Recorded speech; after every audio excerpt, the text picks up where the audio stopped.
بالله من شرور أنفسنا ومن سيئات أعمالنا من يهده الله فلا مضل له ومن يضلل فلا هادي له وأشهد أن لا إله إلا الله وحده لا شريك له وأشهد أن محمدا عبده ورسوله لا نبي ولا رسول بعده. Ma'asyiral muslimin dan muslimat yang semoga dimuliakan oleh Allah Azza wa Jalla, kita panjatkan puji syukur kehadirat Allah Tabaraka wa Ta'ala karena pada kesempatan malam yang berbahagia ini kita kembali menghadiri majelis ilmu. Kita berharap Allah Subhanahu wa Ta'ala memberikan untuk kita semuanya ilmu yang bermanfaat sehingga bisa kita amalkan sebagai bekal untuk menghadap kepada Allah Azza wa Jalla. Salawat dan taslim semoga tetap tercurahkan kepada baginda Rasulullah sallallahu alaihi wasallam, kepada seluruh keluarganya, para sahabatnya dan umatnya yang setia mengikuti tuntunannya sampai hari kiamat. Ma'asyiral muslimin dan muslimat yang dimuliakan oleh Allah Azza wa Jalla, insyaallah kita lanjutkan kajian rutin di setiap hari Selasa membahas kitab Ahkamul Janaiz yang ditulis oleh Syekh Muhammad bin Abdul Wahab. Siapa? Syekh Al-Albani rahimahullahu ta'ala. Ternyata enggak tidur ya, jadi sengaja aja, padahal salah ya. Barakallahu fikum. Baik, insyaallah kita sudah masuk di poin atau di bab yang ke-6. Bab yang ke-6, ma yahrumu ala aqaribil mayyit. Apa-apa yang diharamkan kepada kerabat-kerabat mayit. Di sini kata beliau, qala al-muallif rahimahullah, laqad harrama Rasulullah sallallahu alaihi wasallam umuran kana wa la yazalu ba'dun nas yartakibunaha idza mata lahum mayyitun. Kata beliau, Rasulullah sallallahu alaihi wasallam telah melarang beberapa perkara baik di zaman dahulu dan masih terus dilakukan oleh kebanyakan manusia ketika ada seorang yang meninggal dunia. Fayajibu ma'rifatuha listinabiha wala budda min bayaniha. Maka wajib bagi kita untuk mempelajarinya agar kita menjauhinya. Fala budda min bayaniha, maka wajib untuk kita jelaskan. Jadi ada beberapa perkara yang diharamkan oleh Rasulullah sallallahu alaihi wasallam dan memang kebanyakan manusia itu melakukan hal-hal semacam ini. Apa saja hal tersebut? Yang pertama kata beliau, alif an-niyahah. Yang pertama adalah meratap, menangis yang berlebihan. An-niyahah itu dijelaskan oleh para ulama.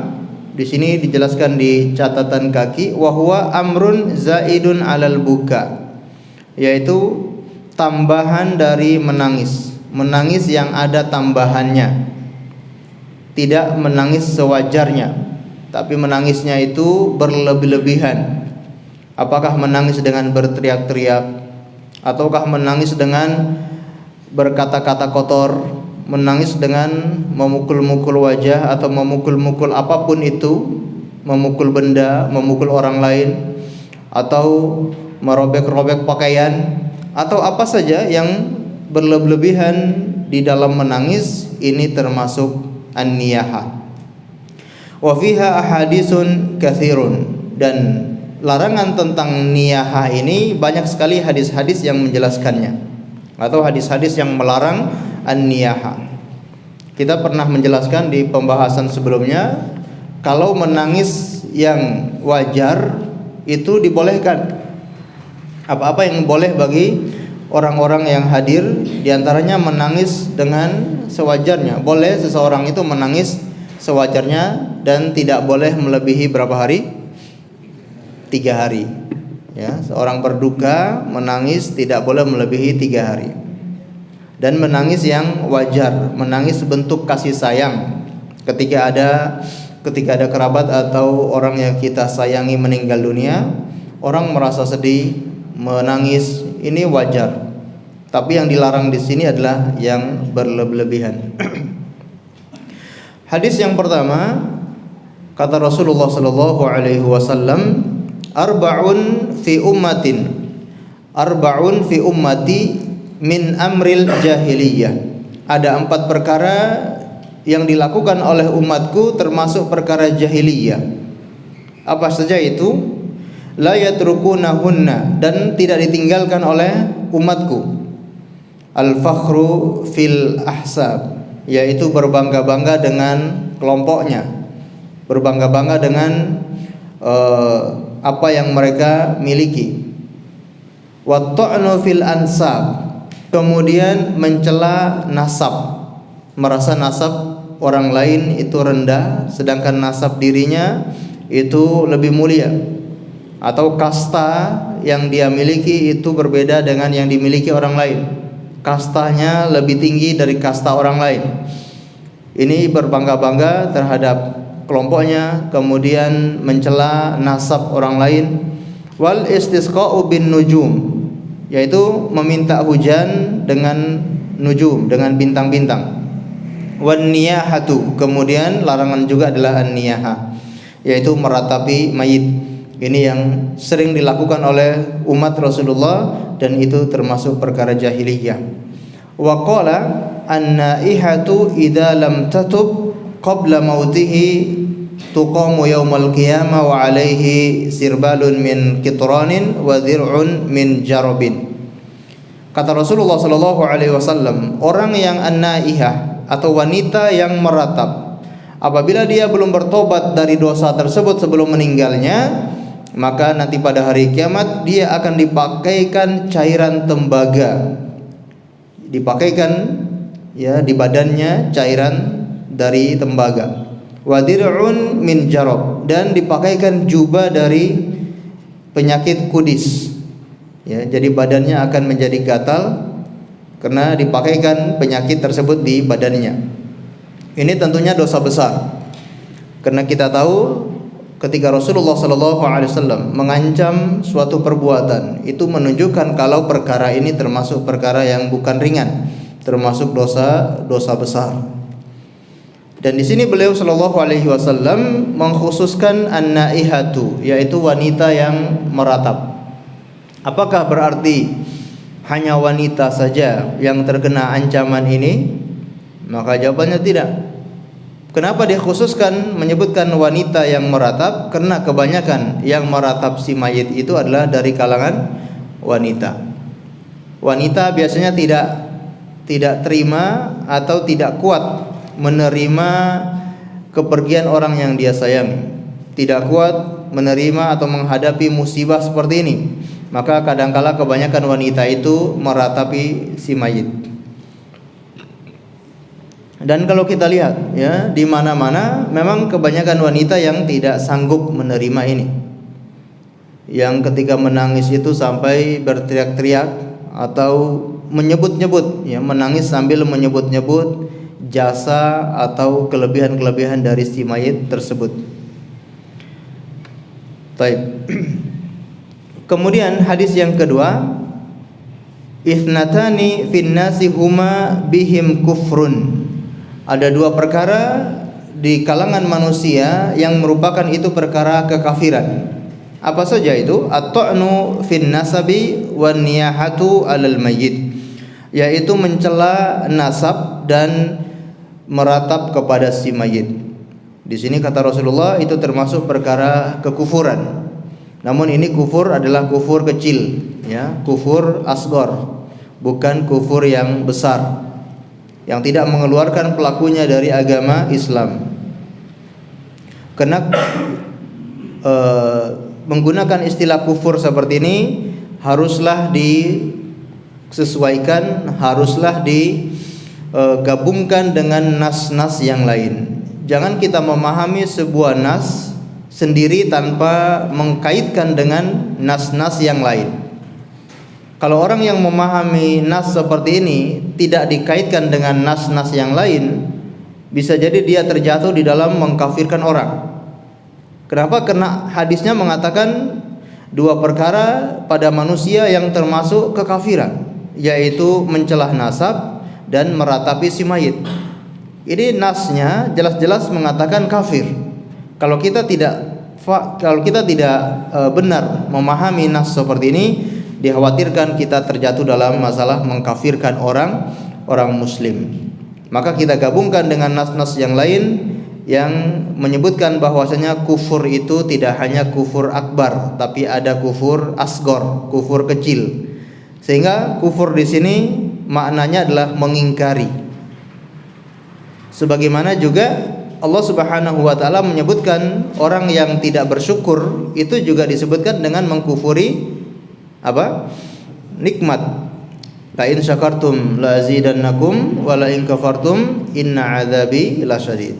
Jika kalian bersyukur atas nikmatku, maka akan aku tambah nikmat itu. Tapi kalian kufur dengan nikmat. Jadi Allah menggambarkan di sini adalah kufur dengan nikmat. Apakah orang yang tidak bersyukur berarti dia keluar dari Islam? Dia termasuk orang kafir? Tentu jawabannya tidak. Kufur yang dimaksud dengan ayat ini yaitu kufur asgor. Begitupun nas yang ada ini, hadis yang disebutkan oleh Rasulullah ini maksudnya adalah kufur asgor. Namun jangan kita sepelekan ya permasalahan seperti ini. Kalau Rasulullah Shallallahu Alaihi Wasallam menyatakan ini sebuah kekafiran, tentunya harus diwaspadai. Meskipun ini kufur asgor, bukan berarti kita menyepelekan, kita mengentengkan masalah seperti ini. Terutama masalah an-naihah atau an-niyahah, masalah meratapi mayit. Kemudian hadis yang ketiga, lamma mata Ibrahim ibnu Rasulillah sallallahu alaihi wasallam soha Usamatu ibnu Zaid. Tatkala meninggal Ibrahim putra Rasulullah sallallahu alaihi wasallam, maka Usamah ibni Zaid menangis dengan berteriak.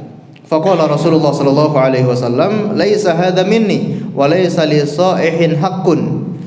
Beliau bersabda kepada Usama, "Laisa hadza minni." Perkara seperti itu bukan golonganku. Meratapi, berteriak-teriak ketika menangis itu bukan termasuk golonganku, kata Rasulullah. Wa laisa li sa'ihin haqqun, dan tidak ada hak bagi orang yang berniyahah. Tidak ada hak, tidak ada tempat, tidak ada jatah bagi orang yang meratapi mayit. Tidak ada jatah di dalam Islam. Tidak punya posisi, tidak punya tempat di dalam Islam orang yang meratapi mayit. Artinya tidak ada sama sekali dalam Islam itu membolehkan meratapi mayit. Al-qalbu yahzun wal 'ainu tadma' wa la yughdhabur rabb.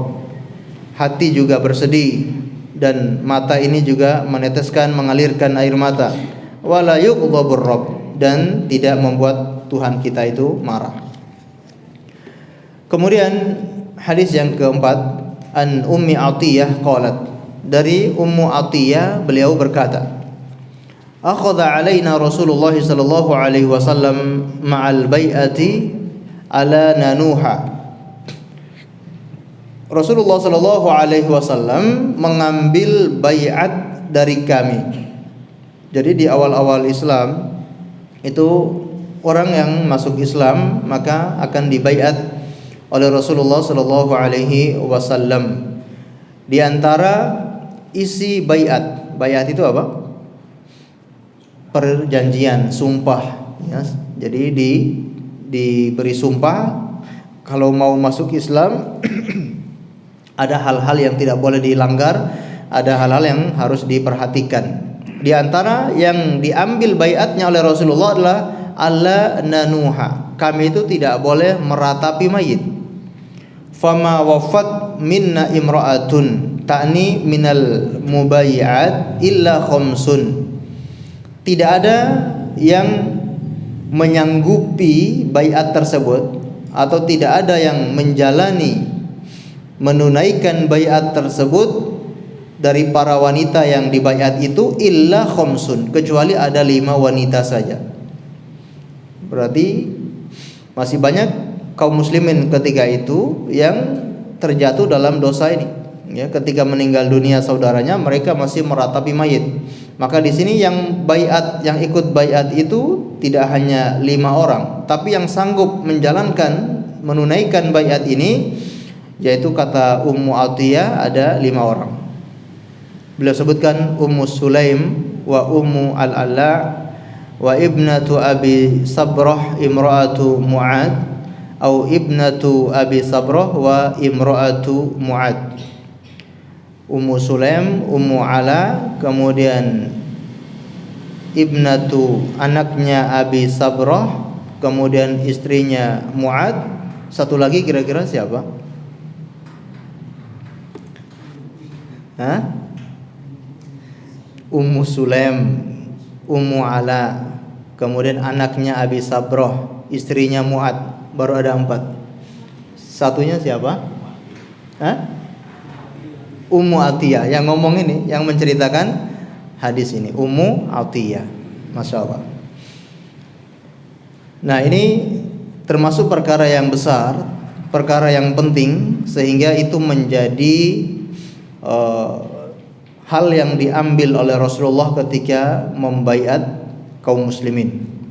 Hadis yang kelima, An Anas bin Malik radhiyallahu anhu, dari Anas bin Malik radhiyallahu anhu, anna Umar bin Khattab lamma tu'ina awwalat alaihi Hafsah, bahwasanya Umar bin Khattab ketika ditikam oleh siapa? Seorang majusi namanya Abu Lu'lu'ah. Abu Lu'lu'ah al-Majusi yang menikam sahabat Umar bin Khattab ketika sholat subuh. Awwalat alaihi Hafsah, maka ibunda Hafsah meratapi atau berteriak, menangis sambil berteriak. Faqala ya Hafsah, amma sami'ti Rasulullah sallallahu alaihi wasallam yaqul, wahai Hafsah, bukankah engkau telah mendengar atau tidakkah engkau mendengar Rasulullah sallallahu alaihi wasallam bersabda, al-mu'awwalu alaihi yu'adzab. Ya, orang yang menangis, orang yang menangisi mayit atau orang yang meratapi mayit akan diazab, akan disiksa. Wa awwalu alaihi Suhaib yaqulu wa akha wa sahibah. Dan di samping itu bukan hanya Hafsah yang menangis, yang meratapi, melainkan ada juga Suhaib yang ikut meratapi, mengatakan wa akha, wahai saudaraku, wa sahibah, wahai sahabatku. Faqala Umar, maka Umar berkata, ya Suhaib, amma alimta annal mu'awwal alaihi yu'adzab. Wahai Suhaib, apakah engkau tidak tahu kalau orang itu akan disiksa gara-gara ada orang yang meratapi?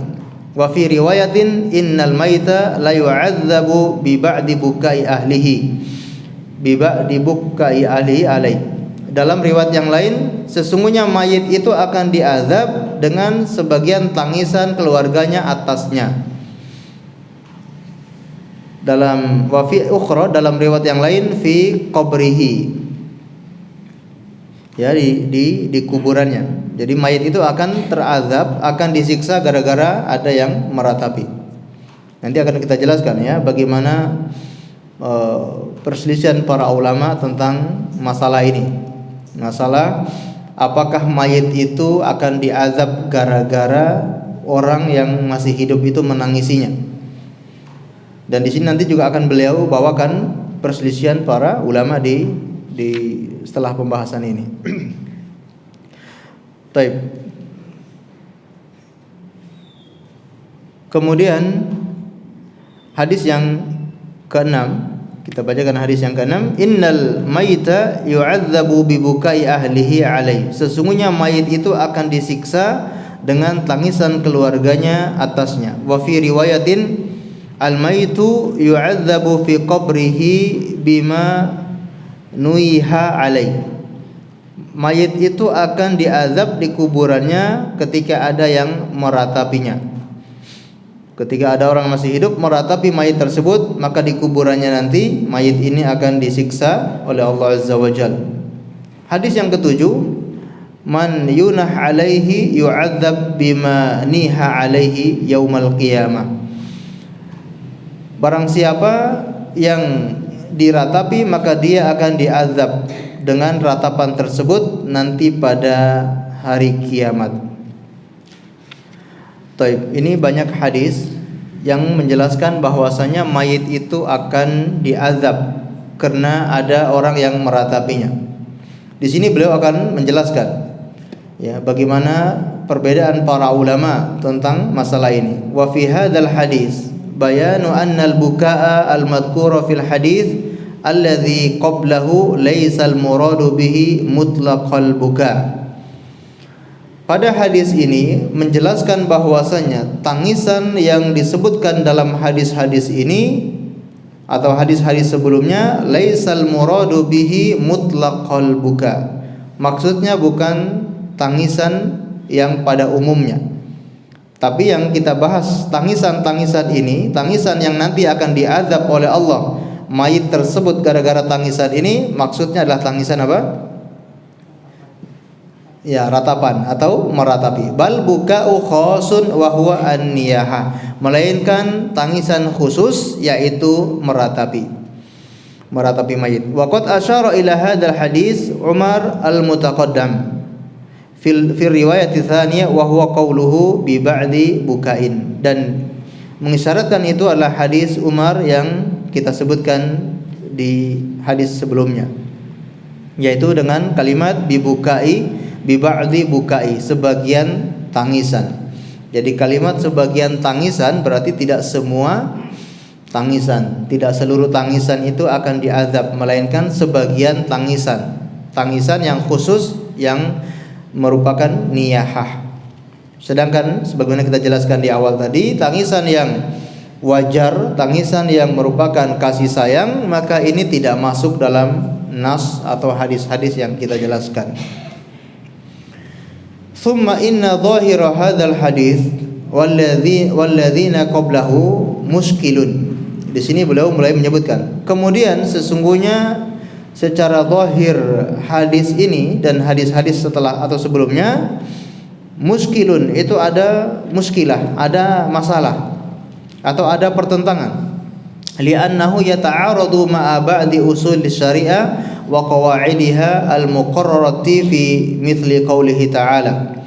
Karena tentunya akan bertentangan dengan sebagian usul syariah, yaitu pokok-pokok syariat dan kaedah-kaedah yang baku di dalam syariat. Di antara kaedah yang baku di dalam syariat adalah seseorang itu hanya bertanggung jawab atas perbuatannya sendiri. Seseorang tidak bertanggung jawab atas perbuatan orang lain. Alias orang itu menanggung dosa ya apa yang dia kerjakan, tidak menanggung dosa apa yang dikerjakan oleh orang lain. Sebagaimana kata Allah Subhanahu wa taala, wala taziru waziratu wizra ukhra, dan seseorang itu tidak menanggung dosa orang lain. Ini diantara kaedah syariat yang baku. Setiap orang bertanggung jawab atas perilakunya sendiri. Dia yang berbuat, dia yang bertanggung jawab. Dia yang berdosa, dialah yang akan disiksa. Ini kaedahnya. Sementara hadis yang kita bacakan, ada beberapa hadis tadi menjelaskan bahwasanya mayit itu akan diazab gara-gara tangisan orang-orang yang meratapinya. Tentu ini seakan-akan bertentangan. Sehingga di sini beliau mengatakan secara zahir itu bertentangan. Dalam ayat Allah menyebutkan orang itu tidak lain kecuali bertanggung jawab atas dirinya sendiri, tapi di sisi lain hadis-hadis menyebutkan bahwa ada perbuatan orang hidup yang berpengaruh terhadap si mayit tersebut. Maka di sini para ulama berbeda pendapat, ya, dan tidak hanya ulama dari kalangan tabi'in atau ulama setelahnya, melainkan para sahabat sendiri pun mereka sampai berbeda pendapat dalam masalah ini. Dan perbedaan yang sangat kuat antara Ibunda Aisyah dengan Ibnu Umar. Sahabat Ibunda Aisyah sampai mengingkari keyakinan Ibnu Umar dan juga keyakinan Umar bin Khattab radhiyallahu anhu. Ketika dibacakan hadis-hadis ini, Ibunda Aisyah mengatakan itu tidak benar, mengingkari hadis tersebut. Jadi di sini ada dua pandangan.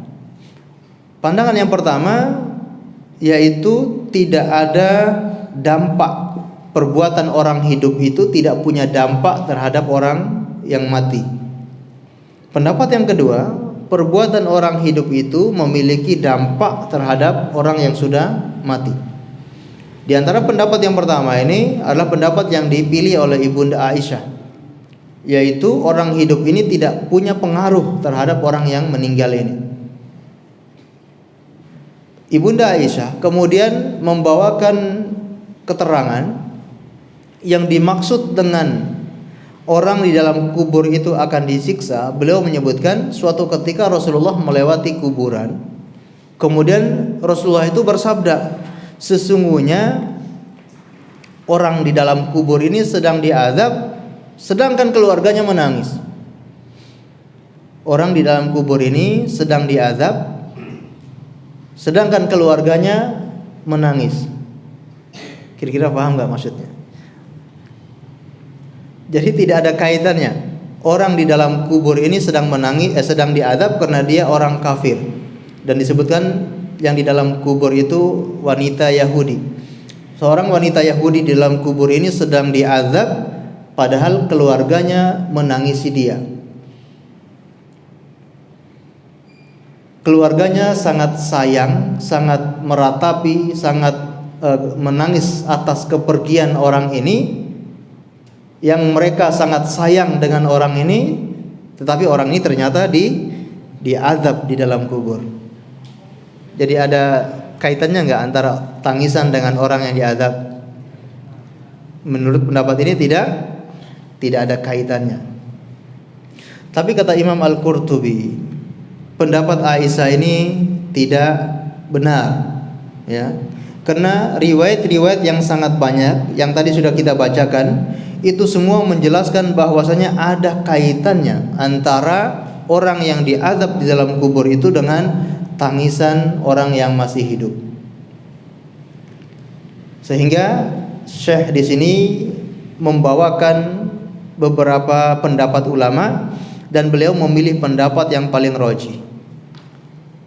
Wa qad ikhtalafa al-ulama'u fil jawab an dzalika ala thamaniyati aqwal wa aqrabu ila shawab qaulan. Dan para ulama itu telah berbeda pendapat fil jawab, di dalam menjawab apa? Menjawab pertentangan secara zahir ini. Menjawab pertentangan antara ayat dengan hadis. Gimana menggabungkan antara ayat yang mengatakan orang yang menangis meratap akan berpengaruh dengan orang yang meninggal dunia, sedangkan ayat mengatakan tidak berpengaruh. Bagaimana para ulama itu menggabungkan nas semacam ini? Di sini kata beliau ala thamaniyati aqwal, menjadi 8 pendapat. Wa aqrabuha ila shawab qaulan, dan yang paling dekat kepada kebenaran adalah 2 pendapat. Al-awwal, pendapat yang pertama, ma dhahaba alaihi al-jumhur, yaitu pendapat yang dipilih oleh mayoritas ulama, wa huwa annal haditha mahmulun ala man awsa bin nuha alaih. Hadis-hadis yang kita bacakan tadi itu dibawa kepada orang yang meninggal dunia, dia berwasiat agar diratapi. Maka karena dia berwasiat untuk diratapi, maka dia disiksa gara-gara apa? Wasiatnya tadi. Karena dia wasiat, maka dia disiksa karena wasiatnya. Au lam yusi bi tarkihi ma ilmihi bi anna an-nasa yaf'alunahu 'adatan. Atau sebaliknya dia tidak berwasiat untuk mengingkari perbuatan tersebut, padahal dia tahu kebanyakan masyarakat itu melakukan ratapan tersebut. Dia tahu di keluarga besarnya itu tradisinya adalah meratapi mayit, tapi dia nggak berwasiat supaya jangan ratapi saya. Dia tidak wasiat demikian, maka itu juga bisa menjadi sebab kenapa dia diazab di dalam kubur. Jadi berwasiat untuk diratapi atau berwasiat atau tidak berwasiat supaya tidak diratapi. Ini sebabnya. Walihada qala Abdullah ibn al-Mubarak, oleh karenanya berkata Abdullah ibnu Mubarak, idza kana yanhahum fi hayatihi fa fa'alu syai'an min dzalik ba'da wafatihi lam yakun alaihi syai'. Apabila dia telah melarang keluarganya untuk meratapi dia ketika meninggal dunia. Akan tetapi setelah orang ini meninggal dunia, keluarganya masih meratapinya, maka orang ini tidak akan diazab, tidak terkena siksaan. Kenapa? Karena dia sudah menasehati, sudah berwasiat supaya jangan diratapi.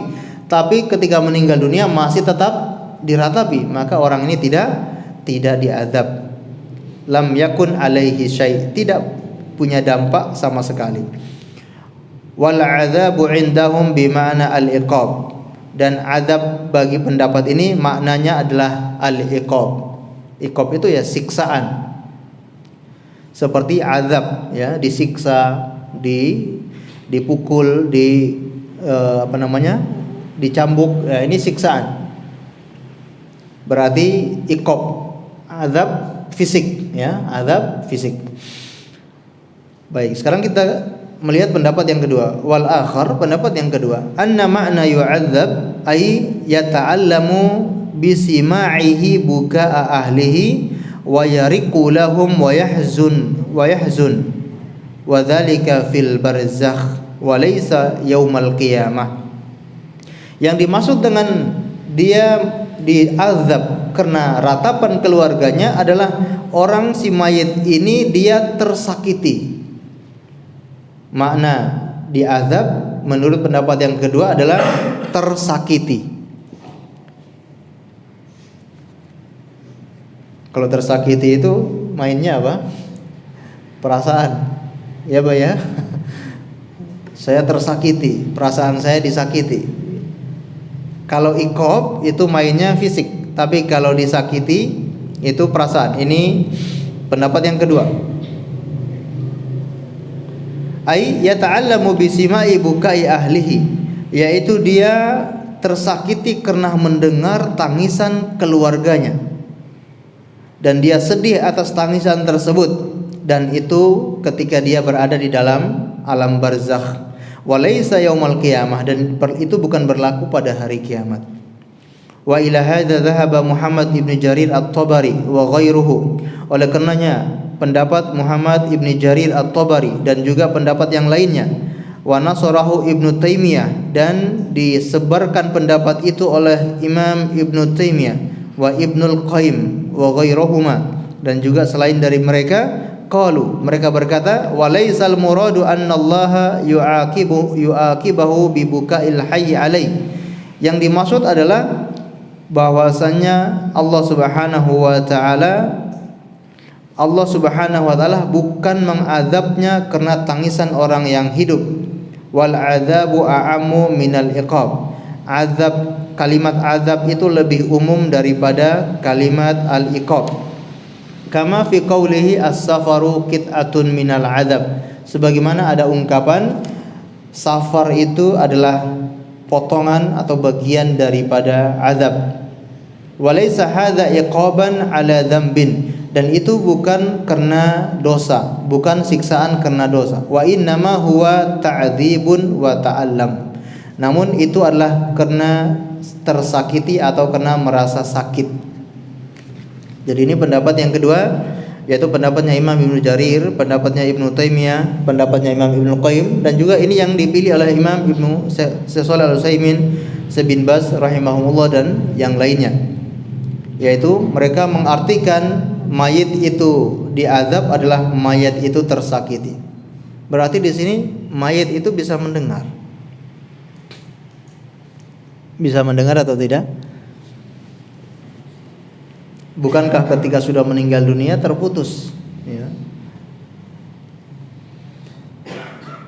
Baik, kalau secara umum bahwasanya semua sudah terputus, mayit itu tidak ada hubungan lagi dengan alam dunia, sudah terbatas, sudah terhalangi dengan alam barzakh, tidak ada lagi hubungannya dengan alam dunia. Tapi ada saat-saat tertentu Allah Subhanahu wa taala yang menjadikan si mayit ini bisa mendengar. Sebagaimana saat terjadi perang Badar, ketika Rasulullah sallallahu alaihi wasallam mendatangi jenazahnya Abu Jahal dan orang-orang kafir yang meninggal pada perang Badar, Maka Rasulullah berkata kepada mayit-mayit ini, bukankah kalian sudah mendapati yang benar seperti apa? Bukankah kalian sekarang sudah tahu ya Rasul yang diutus oleh Allah itulah yang benar? Beliau berpidato kepada mereka, orang-orang yang meninggal itu. Maka Umar bin Khattab berkata, ya Rasulullah, apakah mereka bisa mendengar? Kata Rasulullah SAW, sesungguhnya mereka ini bisa mendengar, tapi mereka tidak akan bisa menjawab. Ini diantara dalil kalau Allah bisa saja menjadikan para mayit itu untuk bisa mendengar apa yang diucapkan oleh orang yang masih hidup. Atau hadis yang mana Rasulullah SAW mengatakan sesungguhnya mayit itu akan mendengar suara sendal keluarganya apabila mereka pulang dari menguburkan si mayit. Taib, ini pendapat yang dipilih ini pendapat yang kedua, ya. Berarti melazimkan si mayit itu bisa mendengar, dan memang pendapat yang rajih mayit itu bisa mendengar karena Allah Subhanahu wa taala menjadikan mayit itu bisa mendengar. Baik, kira-kira mana pendapat yang paling kuat? Pendapat jumhur atau pendapat Imam Ibnu Jarir At-Tabari atau Imam Ibnu Taimiyah? Di sini Syekh menguatkan pendapat yang mana? Kita bacakan, wa qad yu'ayyadu hadza qawluhu al-hadits wa kuntu amilu ila hadzal madhhab burhatun minaz zaman thumma badali annahu dha'ifun li mukhalafatihi li hadithi as-sabi'. Baik, kata beliau, aku pernah mengikuti pendapat ini, yaitu pendapat yang kedua. Aku pernah berpegang pada mazhab yang kedua ini beberapa saat, ya, beberapa saat. Tsumma badali annahu dha'ifun. Kemudian nampak bagi saya bahwasanya pendapat yang kedua ini ternyata dhaif, ternyata lemah.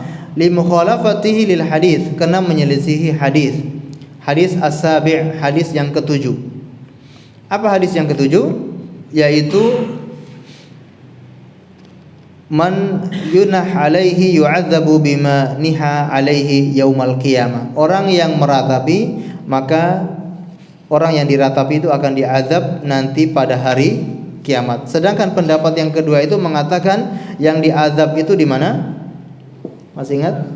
Di alam kuburnya, bukan pada hari kiamat. Ini pendapat yang kedua. Maka ketika bertentangan dengan nas, dengan hadis, maka beliau beralih mengikuti hadis dan meninggalkan pendapat yang kedua ini. Alladzi qayyada al-'adzab bi annahu yaumal qiyamah, yang mana mengatakan azab itu terjadi pada hari kiamat. Wa minal wadhih anna hadza la yumkinu ta'wiluhu bima dzakaru, dan sudah sangat jelas bahwasanya ini tidak mungkin ditakwilkan lagi. Benar-benar yang dimaksud dengan azab itu nanti pada hari kiamat. Walidzalika farrajih indana mazhabul jumhur. Oleh karenanya rajih bagi kami yaitu pendapatnya jumhur. Wala munafata indahum baina hadzal qaid wal qaidul akhar fi qawlihi fi qabri, dan tidak ada bertentangan antara azab di kubur atau azab di hari kiamat. Bal yudammu ahaduhuma ila akhar, melainkan akan digabungkan dua-duanya. Wa yantaju annahu yu'adzabu fi qabrihi wa yaumal qiyamah, maka hasilnya yaitu orang yang meratapi, atau dia tadi pendapat jumhur itu kenapa dia diazab? Karena dia berwasiat untuk diratapi. Maka karena dia berwasiat untuk diratapi akan diazab. Diazabnya di mana? Dua-duanya, dia azab di kuburan, juga dia azab di hari kiamat. Ini pendapat jumhur, dan ini yang dirojikan oleh beliau Syekh Al-Albani rahimahullah. Baik. Poin berikutnya, atau kayaknya agak pusing ini ya, karena yang kita bawakan masalah pendapat para ulama, masalah pertentangan. Semoga enggak pusing ya. Kita lanjutkan atau azan terlebih dahulu? Ini sudah azan ya. Baik, kita dengarkan azan terlebih dahulu. Kemudian insya Allah kita bacakan poin berikutnya, insya Allah.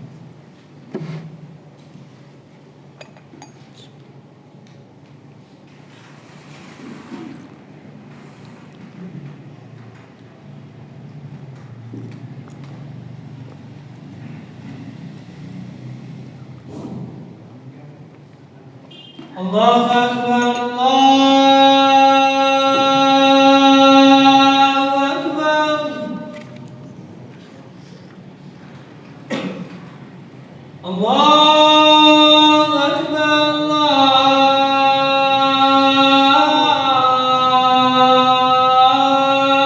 Akbar.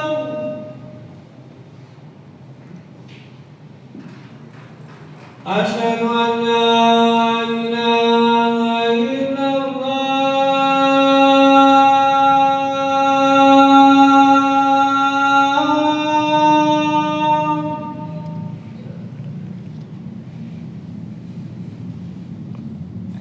Asyhadu an la ilaha illallah.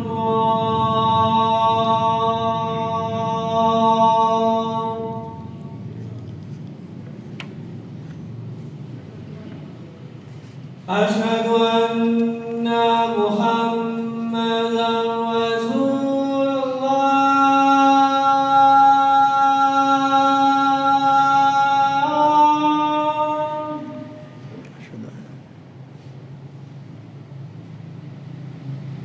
Asyhadu anna Muhammadan Rasulullah.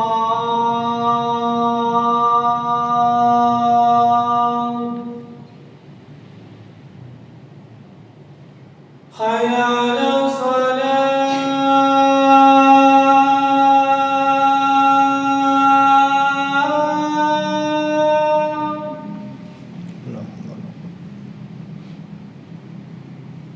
Hayya 'alas shalah.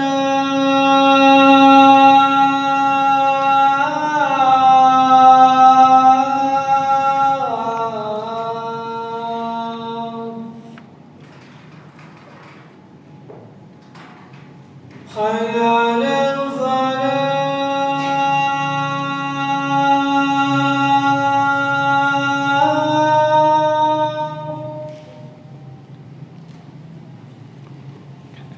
Hayya 'alal falah. Allahu Akbar,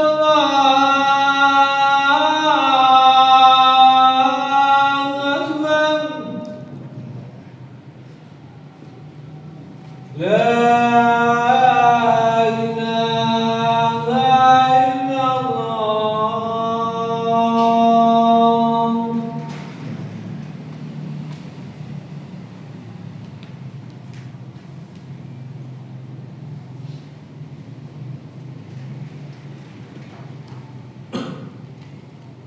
Baik, ma'asyiral muslimin dan muslimat yang dimuliakan oleh Allah. Tapi kita ulangi sedikit. Jadi kira-kira ada pengaruhnya atau tidak ratapan orang yang hidup terhadap orang yang meninggal? Apakah ada pengaruhnya atau tidak? Jawabannya ada. Kenapa bisa terpengaruh? Alasannya pendapat jumhur. Karena orang yang meninggal ini sebelum meninggal dia berwasiat. Wasiatnya itu untuk diratapi. Baik, maka dia nanti akan disiksa. Disiksanya di mana? Di kubur dan juga nanti di hari kiamat.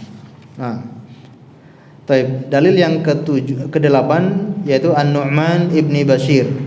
Dari sahabat Nu'man bin Bashir berkata,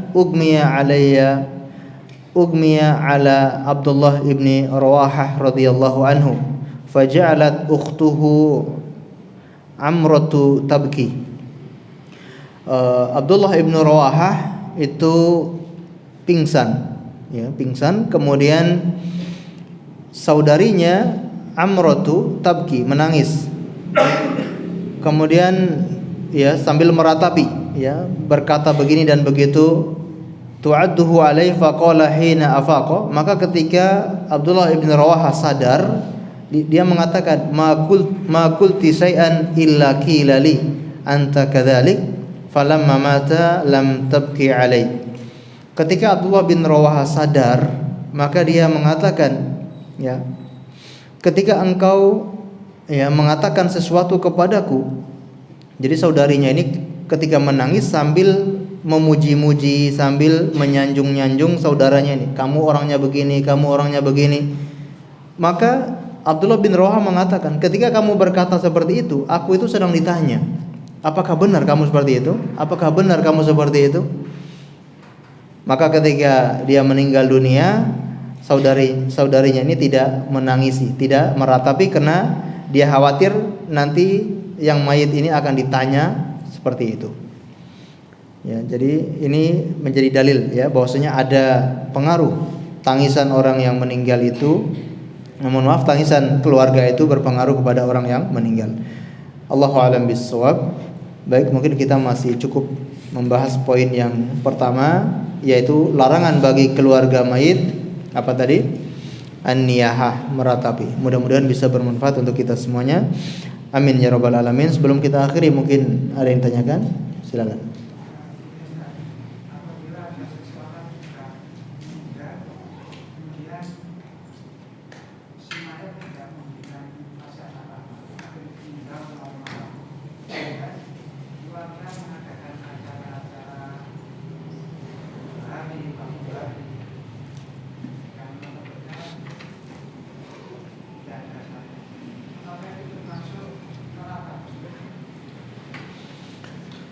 Baik, seorang meninggal dunia dan keluarganya itu mengadakan acara 7 hari ataupun 100 hari, 1000 hari, seterusnya ya. Dan si mayit ini tidak berwasiat sebelumnya. Baik. Apakah itu termasuk meratapi?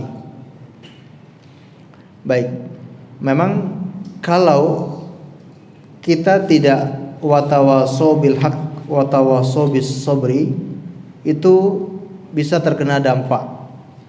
Karena kita ini dituntut untuk mencegah kemungkaran. Apabila melihat kemungkaran di depan kita, maka kita diwajibkan untuk mencegah kemungkaran itu. Misalkan keluarga kita ternyata tradisinya melakukan acara ritual seperti itu dan kita tidak menasehati, apalagi tidak memberikan wasiat, maka dikhawatirkan orang yang meninggal ini terkena dampaknya. Kenapa? Karena dia mendiamkan atau dia tidak memberi nasihat kepada keluarganya. Jadi dikhawatirkan dia terkena dampak tersebut. Tapi kalau memang dia orang yang belum tahu, orang yang masih jahil, maka Allahu a'lam dimaafkan ya, karena dia tidak tahu dalam masalah seperti itu. Tapi kalau dia sudah tahu hukumnya, dia sudah tahu kalau perbuatan seperti ini tidak sesuai tuntunan Rasulullah, tapi dia mendiamkan atau tidak memberikan wasiat, maka dikhawatirkan terkena dosa atau terkena dampaknya tersebut. Maka di sini juga supaya kita semakin ingat sebelum meninggal dunia itu kita memberikan wasiat kepada keluarga. Ternyata wasiat itu tidak dijalankan, itu bukan salah yang berwasiat, itu salah keluarga. Dia tidak menanggung dosa orang yang melakukan tradisi seperti itu. Allahu a'lam bishawab. Baik.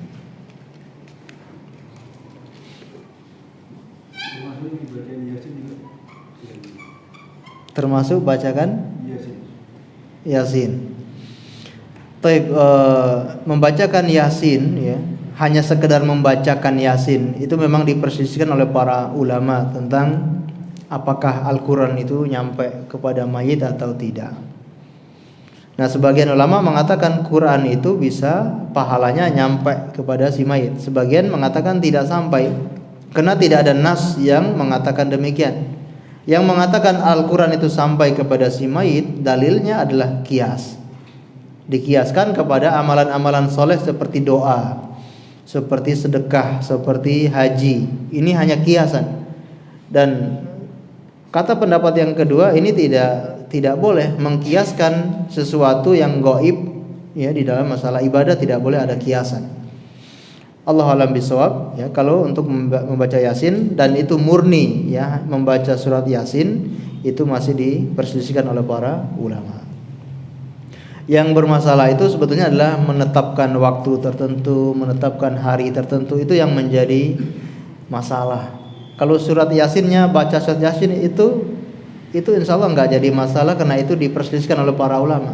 Tapi kalau menetapkan malam-malam tertentu dan harus membaca surat ini pada malam itu, tidak boleh digantikan dengan surat yang lain, itulah yang menjadi masalah. Karena ketika menetapkan seperti ini butuh yang namanya dalil. Kenapa surat Yasin saja yang kita tetapkan? Kenapa tidak surat yang lain? Orang yang melakukan seperti ini harus dituntut membawakan dalil untuk menerangkan itu. Allahu a'lam bishawab.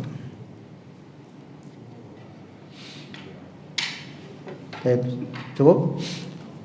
Nah, karena tidak ada yang bertanya lagi, kita akhiri dengan membaca doa kafaratul majelis. Subhanakallahumma wa bihamdika asyhadu an la ilaha illa anta astaghfiruka wa atubu ilaik. Wa sallallahu ala nabiyyina Muhammad wa ala alihi wa sahbihi wasallam. Terima kasih atas segala perhatiannya, mohon maaf atas segala kekurangannya. Assalamualaikum warahmatullahi wabarakatuh.